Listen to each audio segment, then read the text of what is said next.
specific term, tantra term, for that who has gone beyond. That's why Shiva is known as bhairav and Devi is known as bhairavi. Those who have gone beyond all dualities.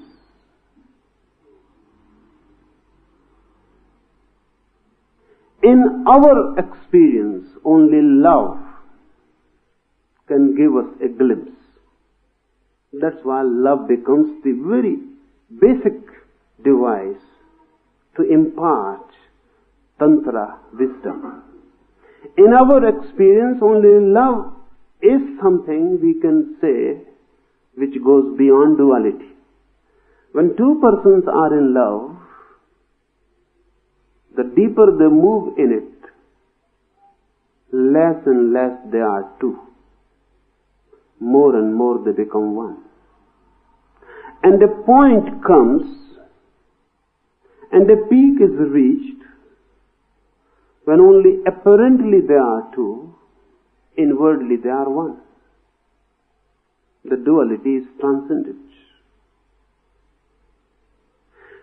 Only in this sense, Jesus saying that God is love becomes meaningful, otherwise not.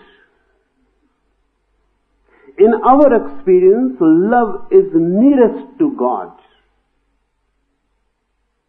Not that God is loving, as Christians go on interpreting. That God has a fatherly love for you. Nonsense.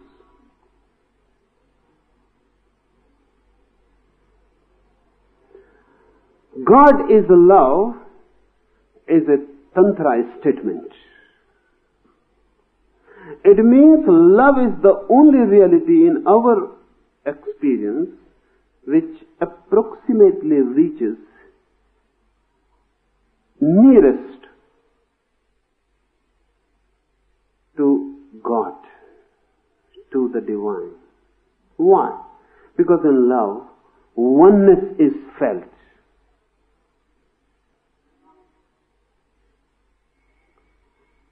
Bodies remain two, and something beyond the bodies merges and becomes one. That's why so much hankering after sex. The real hankering is after oneness, but that oneness is not sexual. In sex, only two bodies have a deceptive feeling of becoming one. They are not one. They are only joined together. But for a single moment, two bodies forget into each other. And a certain physical oneness is felt. This hankering is not bad, but to stop at it is dangerous. This hankering shows a deeper urge to feel oneness. In love, on a higher plane, the inner one moves, merges into the others, and there is a feeling of oneness. Duality dissolves. Only in this non-dual love we can have a glimpse of what is the state of a bhairav.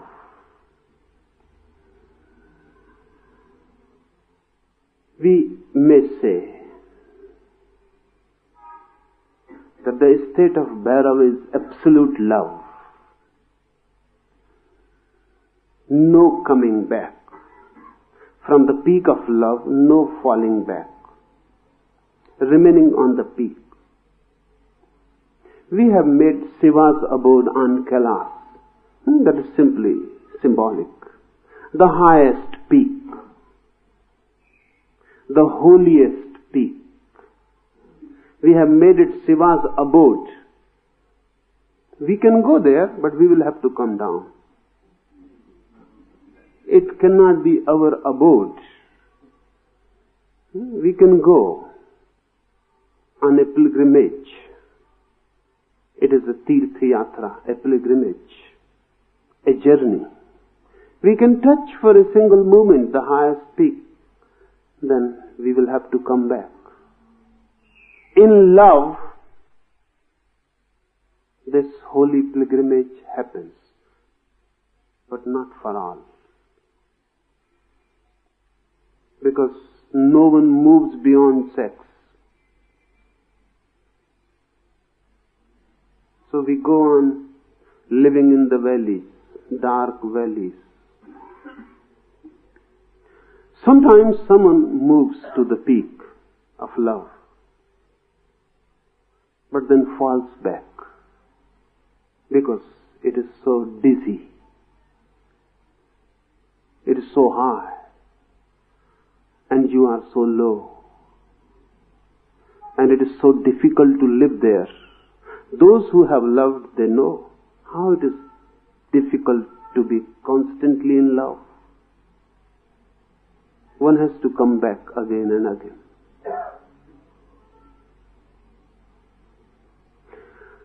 It is Shiva's abode. He lives there. It is his home. A bhairav lives in love. That's his abode.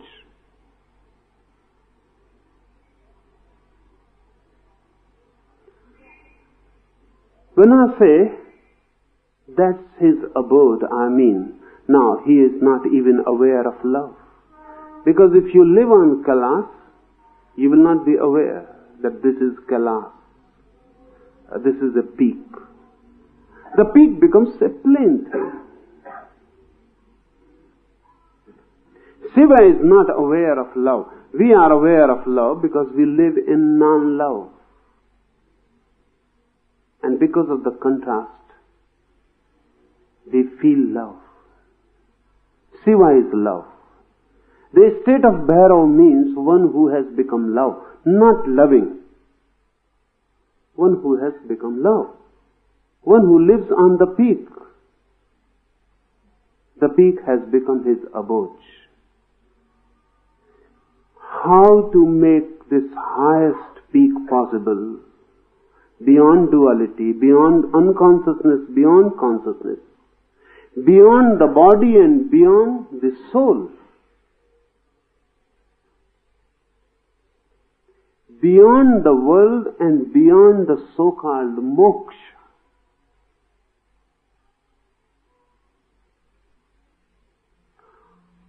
How to reach this peak?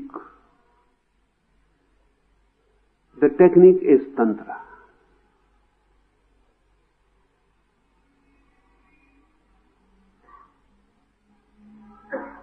But tantra is pure technique. So it is going to be difficult to understand.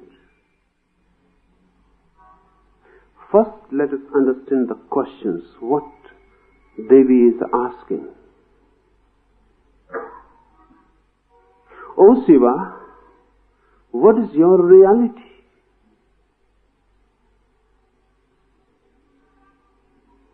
Why this question? You can also ask this question, but it will not carry the same meaning.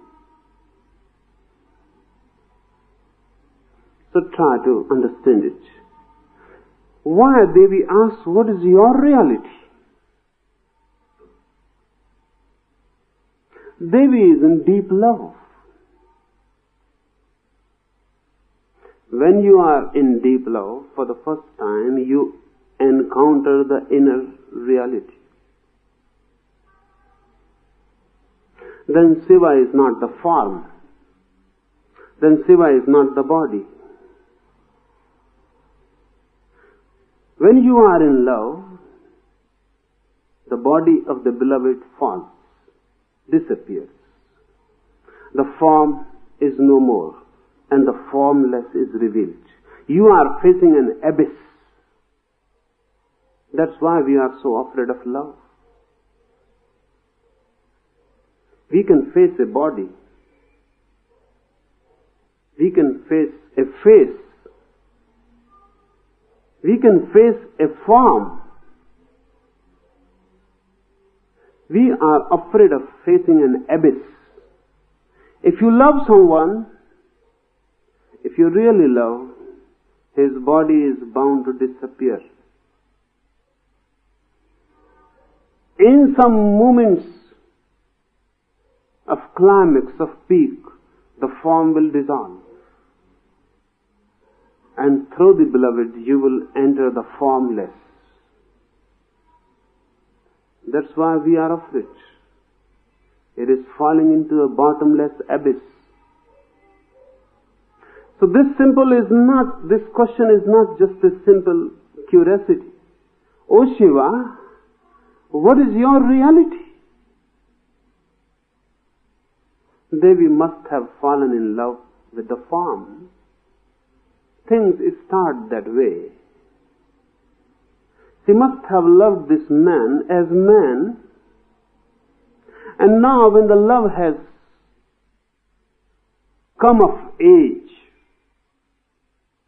when the love has flowered, this man has disappeared. He has become formless. Now he is to be found nowhere. O Shiva, what is your reality? It is a question asked in a very intense love moment. And questions become different with the mind in which they are asked, the moment they are raised.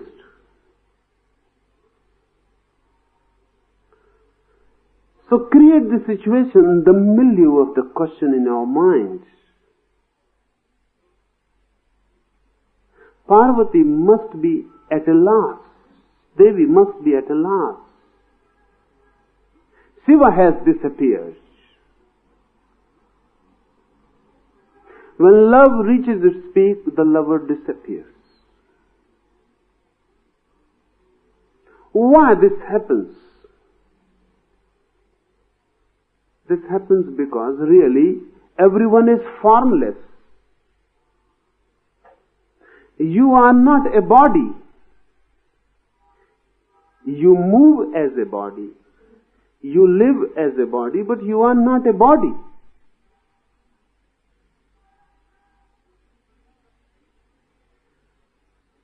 When we see someone from the outside, he is a body.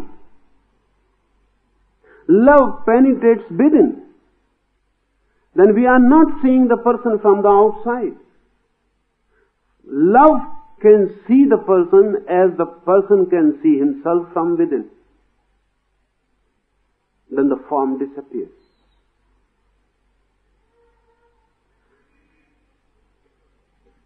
Zen monk Rinzai attained his enlightenment, and the first thing he asserted, where is my body? Where my body has gone? And he began to search. And he called his disciples and he said, go and find out where is my body. I have lost my body. He has entered the formless. You are also a formless existence. But you know yourselves not directly, you know from others' eyes.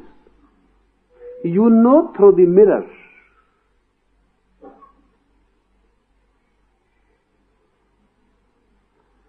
Sometimes, looking at the mirror, close your eyes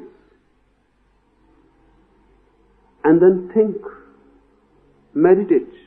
If there was no mirror, how could you have known your face? If there was no mirror, there would have been no face. You don't have face, mirrors give you faces.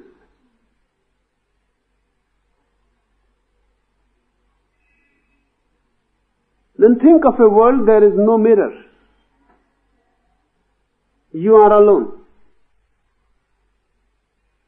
No mirror at all. Not even others' eyes working as mirrors. You are alone on a lonely island.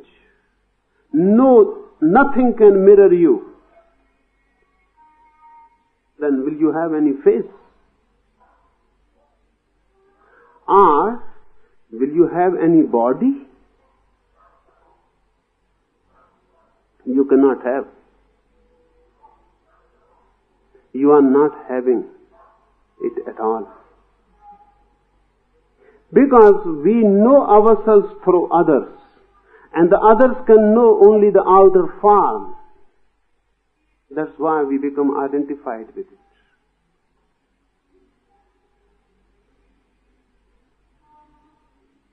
Another Zen mystic, Huihai, used to say to his disciples, meditating, when you lose your head, come immediately to me. When you lose your head, come immediately to me. When you begin to feel there is no head, don't be afraid, come immediately to me. This is the right moment. Now something can be taught to you. With a head, no teaching is possible. The head always comes in between.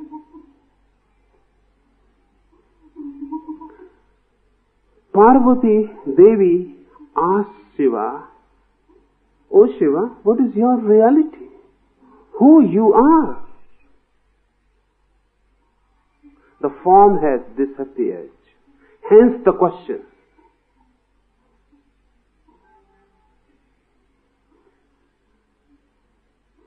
In love,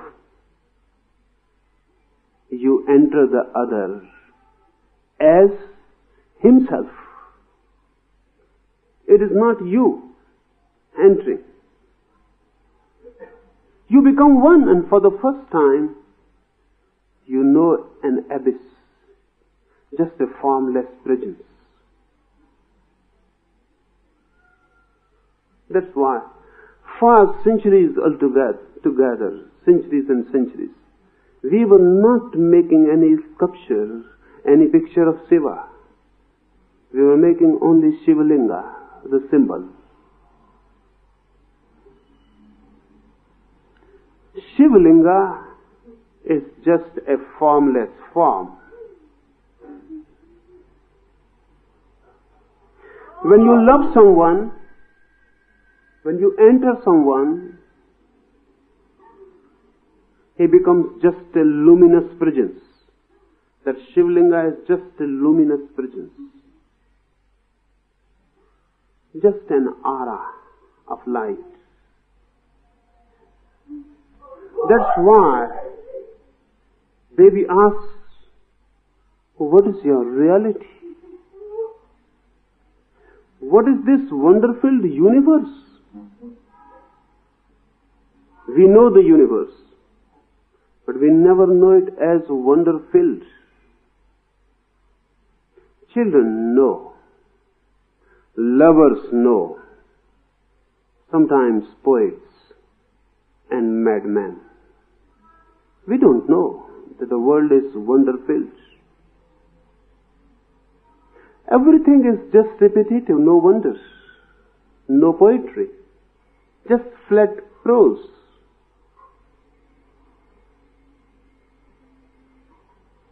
It doesn't create a song in you. It doesn't create a dance in you. It doesn't give birth to a poetry inside. The whole universe looks mechanical. Children look at it with wonder-filled eyes. When the eyes are wonder-filled, the universe is wonder-filled. When you are in love, you again become like children. Jesus says, only those who are like children will enter my kingdom of God. Why? Because if the universe is not a wonder, you cannot be religious. The universe can be explained, then your approach is scientific. The universe is known or unknown, but that which is unknown can be known any day. But it is not unknowable.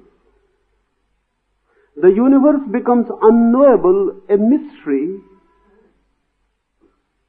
only when your eyes are wonder-filled. Devi says, what is this wonder-filled universe? And suddenly the jump from a personal question to a very impersonal one. She was asking, what is your reality? And then suddenly, what is this wonder-filled universe? When form disappears, your beloved becomes the universe, the formless, the infinite. Suddenly, Devi becomes aware. She is not asking a question about Shiva, she is asking a question about the whole universe. Now the Shiva has become the whole universe. Now all the stars are moving in him. And the whole firmament and the whole space is surrounded by him. Now he is the great engulfing factor, the great encompassing. Jasper has defined God as the great encompassing. When you enter in love, in a deep, intimate world of love, the person disappears, the form disappears, and the lover becomes just a door to the universe. Your curiosity can be a scientific one. Then you have to approach through logic. Then you must not think of the formless. Then beware of formless. Then remain content with the form. So science is always concerned with the form.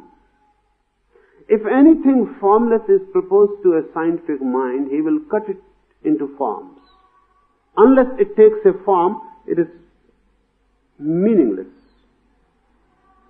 First give it a form, a definite form, only then the inquiry starts. In love, if there is form, then there is no entry. Dissolve the form. When things become formless, dizzy, without boundaries, everything entering another, the whole universe becomes oneness. Then only it is a wonder-filled universe. What constitutes seed? Then she goes on. From the universe, she asks, what constitutes this seed? This formless, this wonderful universe. From where it comes? From where it originates? Or it originates not? What is the seed? Who centers the universal wheel? This wheel goes on moving and moving, this great change, this constant flux. But who centers this wheel? Where is the axis? The center, the unmoving center. She doesn't stop for any answers. She goes on asking. As if she is not asking anyone, talking to herself. What is this life beyond form, pervading forms? How may we enter it fully, above space and time, names and descriptions? Let my doubts be cleared. The emphasis is not on questions, but on doubts. Let my doubts be cleared. This is very significant. If you are asking an intellectual question, you are asking for a definite answer, so that your problem is solved. But Devi says, let my doubts be cleared. She is not really asking about answers, she is asking for a transformation of her mind. Because a doubting mind will remain a doubting mind, whatsoever answers are given. Note it. A doubting mind will remain a doubting mind. Answers are irrelevant. If I give you one answer and you have a doubting mind, you will doubt it. If I give you another answer, you will doubt that also. You have a doubting mind. Doubting mind means it will put a question mark to anything. So answers are useless. You ask me who created the world, and I say you A created the world, then you are bound to ask who created A.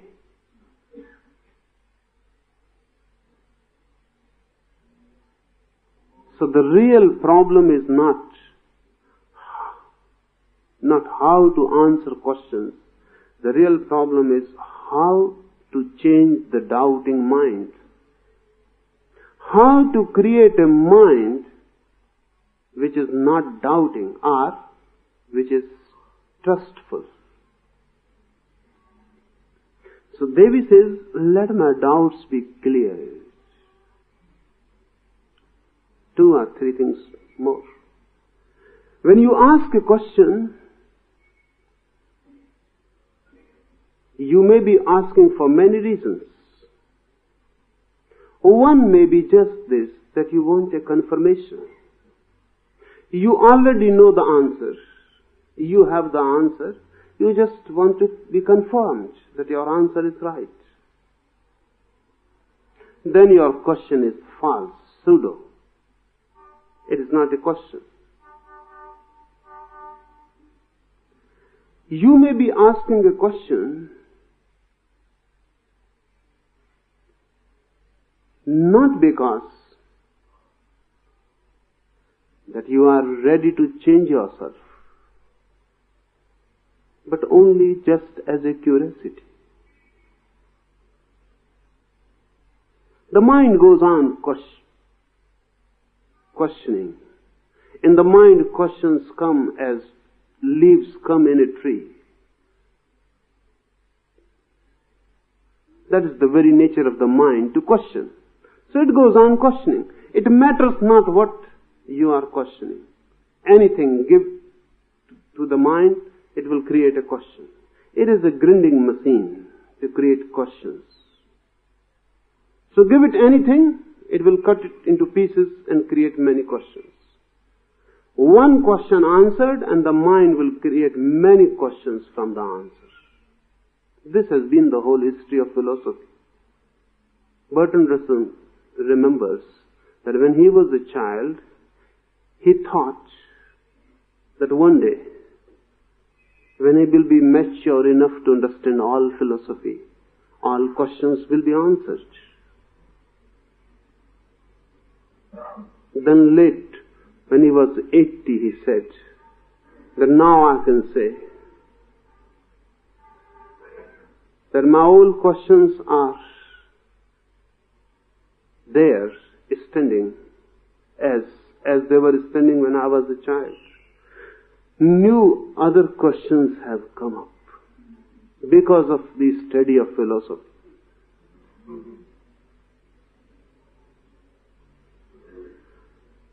So he said, when I was young, I used to say philosophy is an inquiry for ultimate answers. Now I cannot say this. It is an inquiry for endless questions. So one question creates one answer and many questions. The doubting mind is the problem. Parvati says, don't be concerned with my questions. I have asked so many things. What is your reality? What is this wonderful universe? What constitutes seed? Who centers the universal wheel? What is life beyond forms? How we can enter it fully above time and space? But don't be concerned with my questions. Let my doubts be cleared. I ask these questions because they are in my mind. I ask them just to show you my mind. But don't pay much attention to them. Really, answers will not fulfill my need. My need is, let my doubts be cleared. But how the doubts can be cleared? Will any answer do? Is there any answer which will clear your doubts? Mind is the doubt. It is not that the mind doubts. Mind is the doubt. Unless the mind dissolves, doubts cannot be cleared.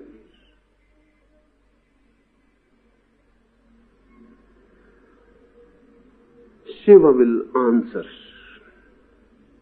His answers are techniques. The oldest, the most ancient techniques. But you can call them latest also. Because nothing can be added to them. They are complete. 112 techniques. They have taken all the possibilities. All the ways of killing the mind. Trancing the mind. Not a single method could be added to Shiva's 112 methods. And this book, Vigyan, bhairav, tantra, is 5,000 years old.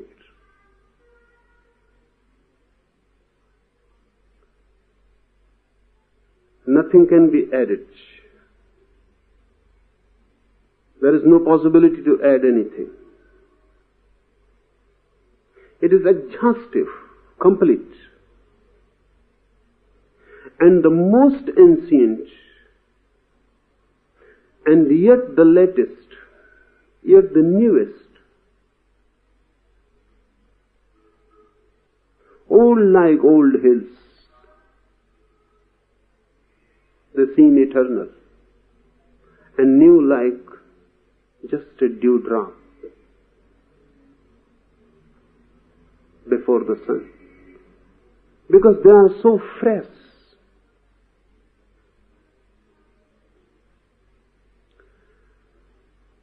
These 112 methods of meditation constitute the whole science of transforming mind. We will enter one by one.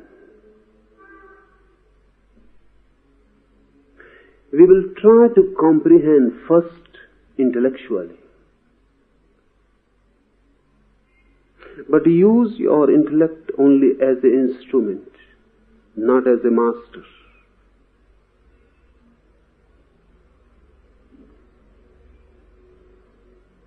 Use it as an instrument to understand something.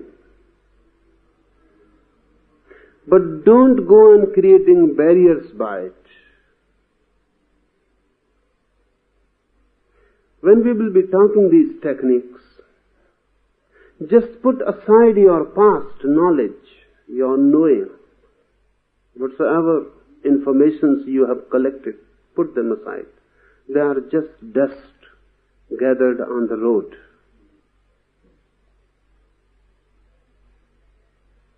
Encounter these methods with a fresh mind, with alertness, of course, but not with argumentation. And don't make the fallacy that argumentative mind is alert mind. It is not. Because the moment you move into arguments, you have lost the awareness, you have lost the alertness. You are not here then. These methods don't belong to any religion. Remember, they are not Hindu. Just as the theory of relativity is not Jewish, because Einstein conceived it. And radio and television are not Christian. No one says that why you are using electricity, this is Christian. Because a Christian mind conceived it. Science doesn't belong to races and to religions, and tantra is a science. So remember, this is not Hindu at all. These techniques were conceived by Hindus, but those techniques are not Hindu.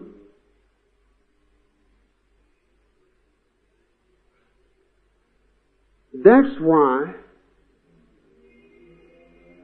this technique will not mention any religious ritual. No temple is needed. You are quite a temple yourself. You are the lab. The whole experiment is to go on within you.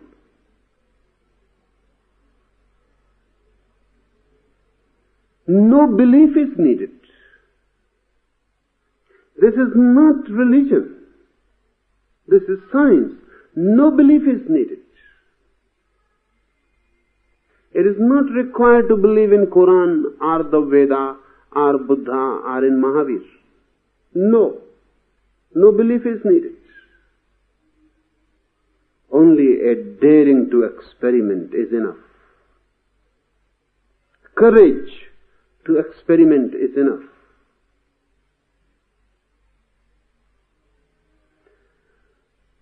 That's why the beauty a Mohammedan can practice, and he will reach to the deeper meanings of Quran. A Hindu can practice, and he will for the first time know what Veda is. And a Zen can practice, and a Buddhist can practice. They need not leave their religions. Tantra will fulfill them wherever they are. Tantra will be helpful whatsoever their chosen paths.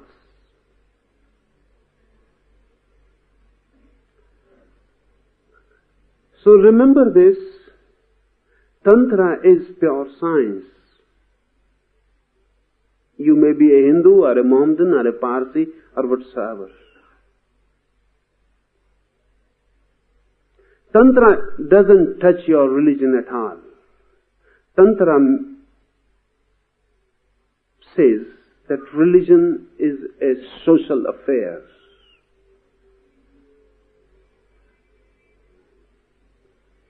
So belong to any religion, it is irrelevant.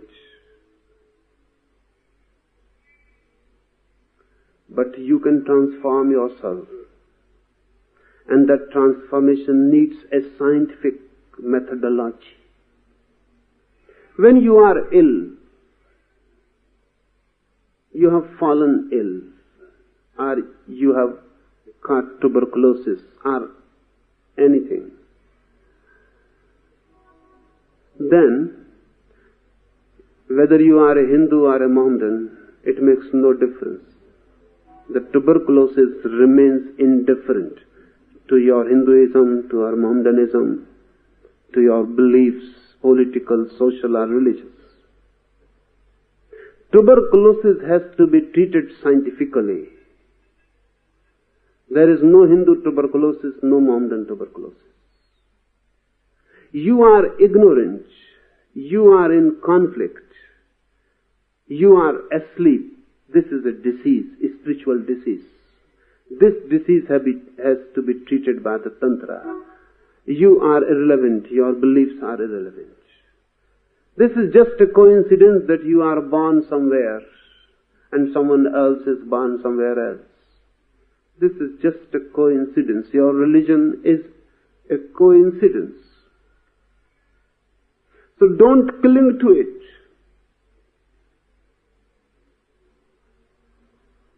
Use some scientific methods to transform yourself.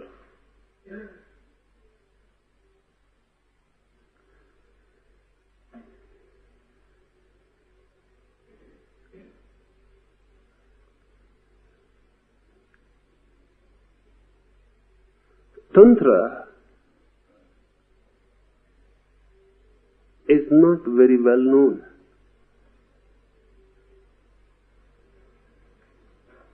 Or even if known, then very much misunderstood. There are reasons for it. Higher and purer a science, the less is the possibility of it that masses should know. We have only heard the name of relativity, theory of relativity. It was used to be said that only 12 persons understood it when Einstein was alive, all over the world. Only 12 minds could understand it.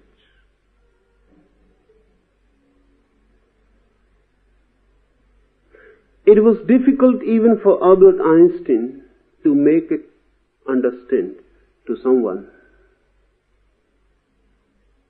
to make it understandable, because it moves so high, it goes above your heads. But it can be understood. A technical, mathematical knowledge is needed. A training is needed and it can be understood. But Tantra is more difficult because no training will help. Only transformation can help. That's why Tantra could never become a mass understanding.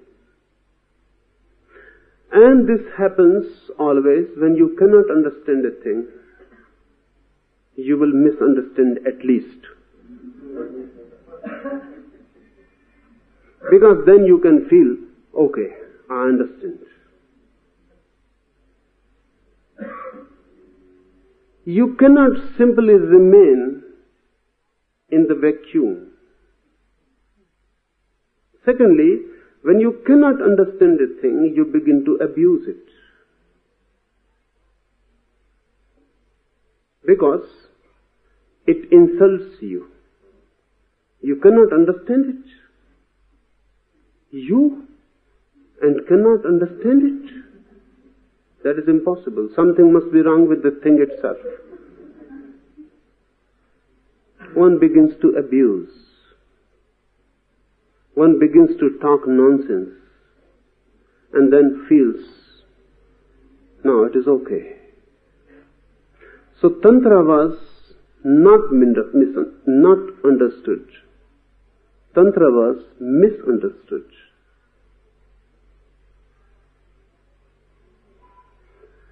It was so deep and so high that this was natural.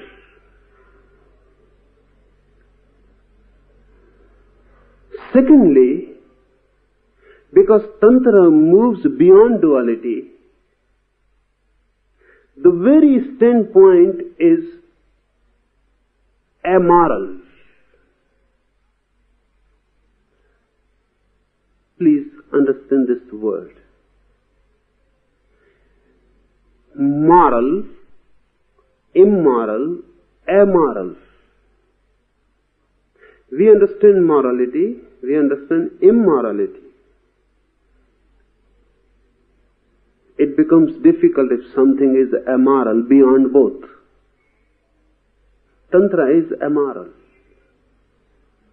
Look at it in this way. A medicine is amoral. It is neither moral nor immoral. If you give it to a thief, it will help. If you give it to a saint, it will help. It will make no difference between a thief and a saint. The medicine cannot say, this is a thief, so I am going to kill him. And this is a saint, so I am going to help him. A medicine is a scientific thing. Your being a thief or being a saint is irrelevant.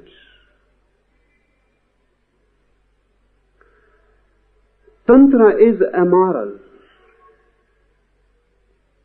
Tantra says no morality is needed.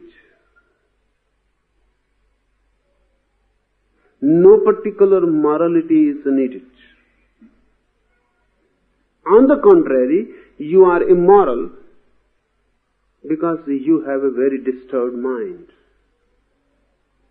So Tantra cannot make it a condition that first you become moral and then you can practice Tantra. Because Tantra says this is absurd. Someone is ill, feverish, and the doctor comes and he says, first bring down your fever.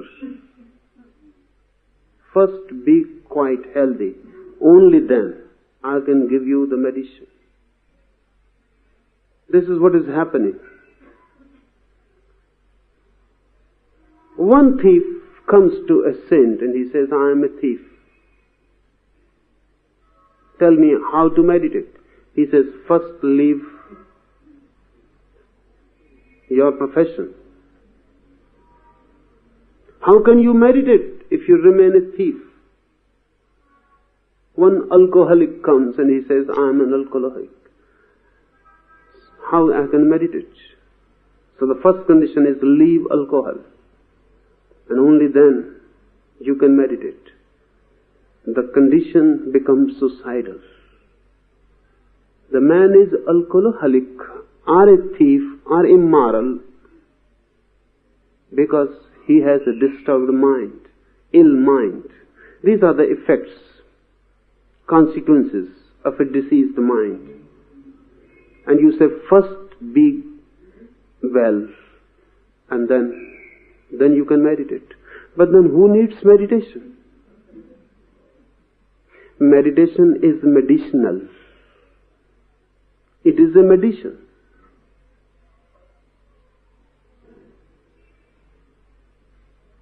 Tantra is amoral.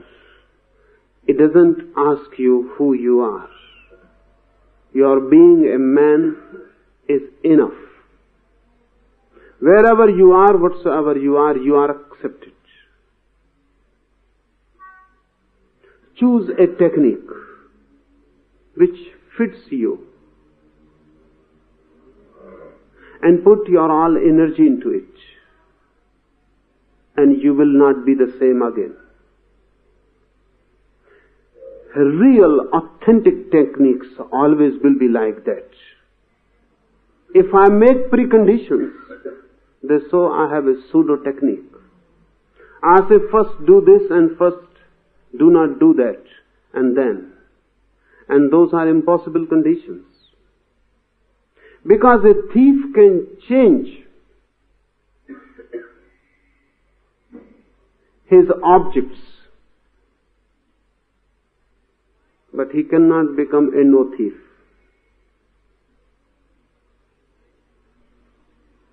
A greedy man can change his objects of greed, but he cannot become non-greedy. You can force him, or he can force upon himself non-greed also, only because of a certain greed. If heaven is promised, he may even try to be non-greedy. But this is greed par excellence. Heaven, moksha, Satchidananda, they become the objects of his greed. Tantra says you cannot change man unless you give him authentic techniques to change. Just by preaching, nothing is changed. And you can see all over the world. Whatsoever Tantra says is written all over the world. So much preaching, so much moralizing, so many priests, preachers, the whole world filled with them. And so ugly. And everything immoral. Why this is happening?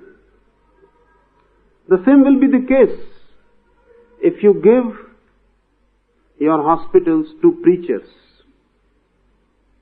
They will go there and they will start preaching, and they will make every ill man guilty that you are guilty. You have created this disease. Now change this disease. If preachers are given hospitals, what will be the condition of hospitals? The same is the condition of the whole world. Preachers go on preaching. They go on telling people, don't be angry, without giving any technique. And we have heard this teaching for so long that we never raise even a question that what are you telling me? I am angry and you simply say don't be angry. How this is possible? When I am angry, it means I am anger. And you tell me just don't be angry. So only I can suppress myself. That will create more anger. That will create guilt. Because if I try to change and cannot change myself, that creates inferiority. That gives me a feeling of guilt that only I am incapable. I cannot win my anger. No one can win. You need certain weapons. You need certain techniques. Because your anger is just an indication of a disturbed mind. Change the disturbed mind and the indication will change. Anger is just sowing what is within. Change the within and the without will change. So Tantra is not concerned with your so-called moralities. Really, to emphasize morality is mean. It is degrading. It is inhuman. When someone comes to me and I say, leave anger first, leave sex first, leave this and that, I am inhuman. What I am saying is impossible. And the impossibility will make that man feel inwardly mean.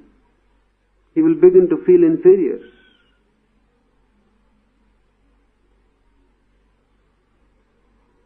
he will be degraded inside in his own eyes. And if he tries the impossible, he is going to be a failure. And when he is a failure, he will be convinced that he is a sinner. The preachers have convinced the whole world that you are sinners. This is good for them, because unless you are convinced, their profession cannot continue. You must be sinners, only then churches, temples and mosques can continue to prosper. Your being in sin is their season. Your guilt is the base of all the highest churches. The more guilty you are, the churches will go rising higher and higher. They are built on your guilt, on your sin, on your inferiority complex. So they have created inferior humanity. Tantra is not concerned with your morality, so-called social formalities, etc. That doesn't mean that Tantra says be moral. No. Tantra is so much unconcerned with your morality that Tantra cannot say be immoral. Tantra gives you scientific techniques, how to change the mind. And once the mind is different, your character will be different. Once the basis of your structure changes, your whole edifice will be different. Because of this amoral attitude, Tantra could not be tolerated by your so-called saints. They all went against it. Because if Tantra succeeds, then all this nonsense which goes on in the name of religion will have to stop. See this. Christianity fought very much scientific progress. Why? Only because if scientific progress is there in the material world,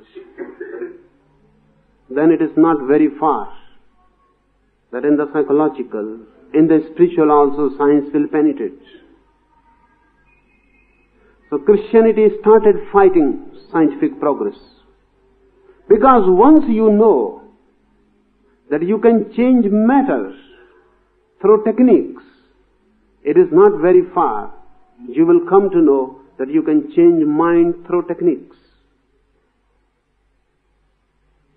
Because mind is nothing but subtle matter. This is Tantra proposition. Mind is nothing but subtle matter. It can be changed. And once you have a different mind, you have a different world. Because you look through the mind. The world you are seeing because of a particular mind. Change the mind and you look. There is a different world. And if there is no mind, that is the ultimate for Tantra. To bring a state when there is no mind. Then look at the world without any mediator. When the mediator is not, you are encountering the real. Because now no one is between you and the real. And nothing can be distorted. So Tantra says when there is no mind, that is the state of bhairav, no mind state. For the first time you look a world, that which is. If you have a mind, you go on creating a world. You go on imposing, projecting.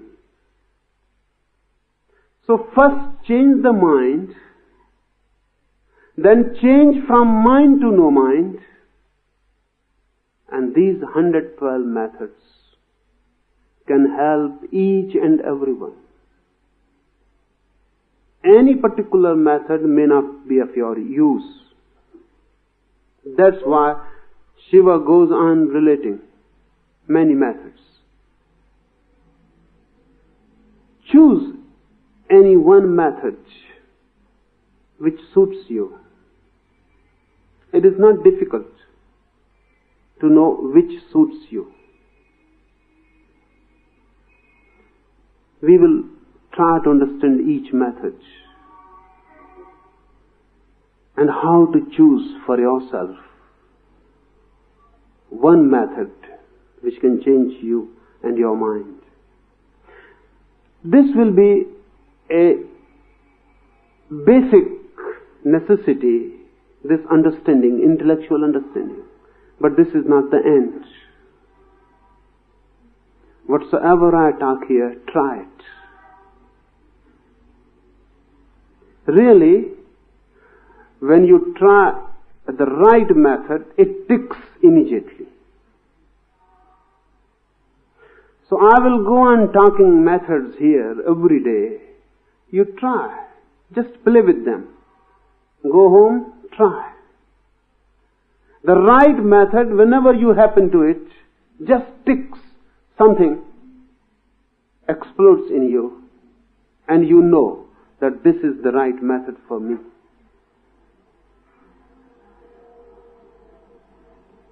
But effort is needed. And you may be surprised suddenly one day that one method has taken your grip.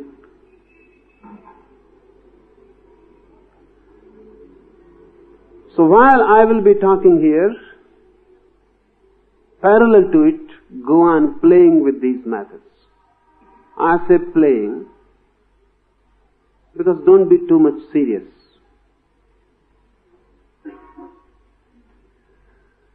Just play. Something may fit you. If it fits you, then be serious. And then go deep in it, intensely,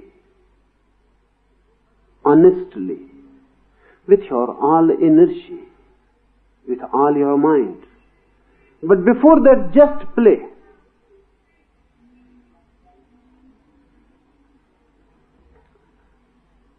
I have found that while you are playing, your mind is more open. While you are serious, your mind is not so open, it is closed. So just play. Don't be too serious. Just play. And these methods are simple. You can play with them. Take one method, play with it for at least 3 days. If it gives you a certain feeling of affinity, if it gives you a certain feeling of well-being, if it gives you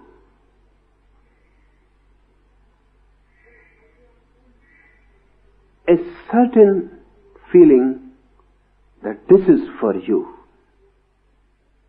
then be serious about it. Then forget. Then don't play with other methods. Then stick to it, at least for 3 months. Miracles are possible. The only thing is the technique must be for you. If the technique is not for you, then nothing happens. And you may go on with it for lives together, nothing will happen. If the method is for you, then even 3 minutes are enough.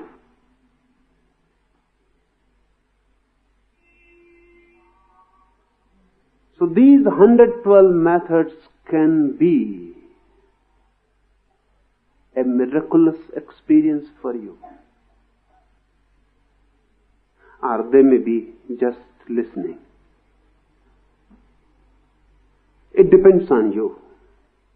I will go on describing each method from as many angles as possible. If you feel any affinity with it, play with it for 3 days. Then leave it. If you feel that it fits, something clicks in you, continue it for 3 months. Life is a miracle. If you have not known its mystery, that only shows you don't know the technique, how to approach it. Shiva proposes 112 methods. These are all the methods possible. If nothing clicks and nothing gives you the feeling that this is for you, then there is no method for you left. Remember this. Then forget spirituality, be at ease. Then it is not for you. But these 112 methods are for the whole humanity, for all the ages that have passed and all the ages that has to come. For all time, there has never been a single man, and there will never be, who can say these 112 methods are all useless for me. Impossible. This is impossible. Every type of mind has been taken, accounted. Every type of possible mind has been given a technique in it. There are many techniques for which no man exists yet. They are for future. There are many techniques no man exists now. They are for the past. But don't be afraid. There are many methods which are for you. So we will start this journey from tomorrow.